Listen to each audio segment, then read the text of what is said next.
कि मुबारक हो फलां शख्स के जिसकी वजह से तुम लोगों की तरक्की रुकी हुई थी। तो जो भी गुजरता था वो शर्म से पानी पानी हो जाता था।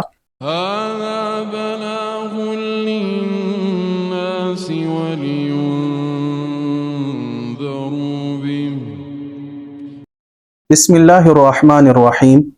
एक दफ्तर में कुछ लोग काम करते थे और उन सबको अपने अफसर से ये शिकवा था कि हमारी तरक्की के अंदर सबसे बड़ी रुकावट हमारा ये अफसर है, अगर ये ना हो तो हम तरक्की कर जाएंगे। उनके अफसर को भी इस बात का पता था, तो उन्होंने अपने इन साथियों को सबक सिखाने का इरादा किया और उन्होंने ऐलान किया कि मुबारक हो फलां शख्स के जिसकी वजह से तुम लोगों की तरक्की रुकी हुई थी वो फोत हो गया है और उसका जनाजा है फलां जगह पर, आप सारे के सारे वहां पर आ जाएं और उसके नमाज जनाजा पढ़ लें।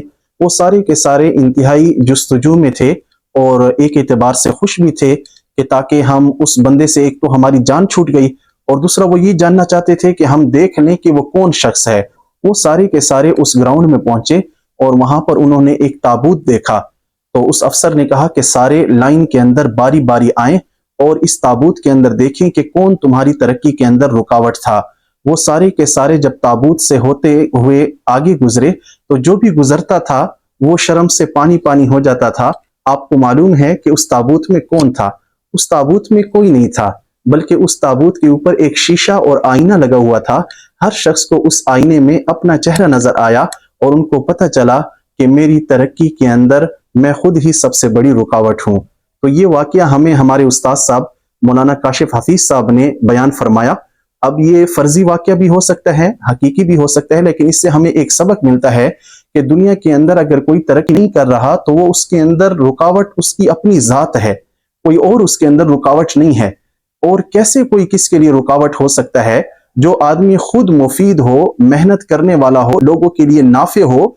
इस कायनात का निजाम ही ये है कि अल्लाह पाक उसको तरक्की देंगे। कुरान पाक में अल्लाह पाक फरमाते हैं अम्मा ज़बद फयज़हबु जुफ़ा, जो झाग है, जो बेकार चीज होगी वो वैसे ही चली जाएगी।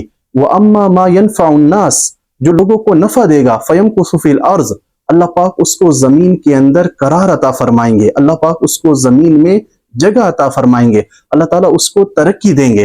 तो हम भी अगर तरक्की चाहते हैं तो अपने ऊपर मेहनत पर जोर लगाना चाहिए, खुद अपने आप को नाफे बनाना चाहिए। आप लोगों ने देखा होगा कुछ लोग ऐसे होते हैं कि जब वो कहीं से, किसी इदारे से या किसी घर से या दुनिया छोड़कर ही चले जाते हैं तो सब लोग उनके बारे में परेशान होते हैं कि ये तो बहुत नाफे आदमी था और ये हमें छोड़कर चला गया। और कुछ लोग ऐसे होते हैं, बेकार होते हैं, जब वो चले जाते हैं तो उनका जाने का किसी को कोई परवाह नहीं होती, बल्कि सारे के सारे खुश हो रहे होते हैं कि एक बोझ से हमारी जान छूट गई। तो अपने आप को नाफे बनाएं, किसी से गिला शिकवा ना करें, अपने ऊपर मेहनत करें, तरक्की इंशाअल्लाह आपके कदम चूमेगी। व आखिरु दावाना अनिल हम्दुलिल्लाहि रब्बिल आलमीन।